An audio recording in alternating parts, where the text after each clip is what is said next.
ரெகுலரா work out and diet follow பண்றதுனால இப்போ டாக்டர் எனக்கு டேப்லெட்ஸ் வேணாம்னு சொல்லிட்டாங்க. பிசிஓடி எனக்கு இல்ல. Hi, I'm Sara, founder of herbal cosmetics. நான் பிங்க் ஜாயின் பண்ணும்போது அரௌண்ட் 92 kgs இருந்தேன். ஒரு 8 to 10 monthsலேயே நான் 30 kgs ரெடியூஸ் பண்ணியிருக்கேன். ஸ்டார்டிங்லலாம் என்னால் ஒர்க் அவுட் பண்ணவே முடியாது. ட்ரெயினர்ஸ் வந்து டெய்லி எனக்கு சப்போர்ட் பண்ணி மோட்டிவேட் பண்ணுவாங்க. பண்ண முடியாத ஒர்க் அவுட்ஸும் பண்ண வச்சுருவாங்க. ஸோ ரொம்ப thankful to trainers. And dietician வந்து ஒரு ப்ராப்பர் டயட்லாம் எனக்கு கொடுத்தாங்க. ஈஸியாக ஃபாலோ பண்ணுற மாதிரி, ரொம்ப டிஃபிகல்ட்டாக இல்லாமல் ஈஸியாக ஃபாலோ பண்ணுற மாதிரி கொடுத்துருந்தாங்க. ஸோ அதுவும் எனக்கு ரொம்ப யூஸ்ஃபுல்லாக இருந்தது வெயிட் லாஸ் பண்ணுறதுக்கு.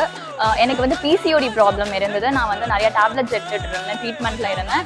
அண்ட் ரெகுலராக work out and diet follow பண்ணுறதுனால இப்போ டாக்டர் எனக்கு டேப்லெட்ஸ் வேணாம்னு சொல்லிட்டாங்க. பிசிஓடி எனக்கு இல்லை. I lost around 30 kgs in 10 months. Thanks to Pink Fitness. Think health, think pink.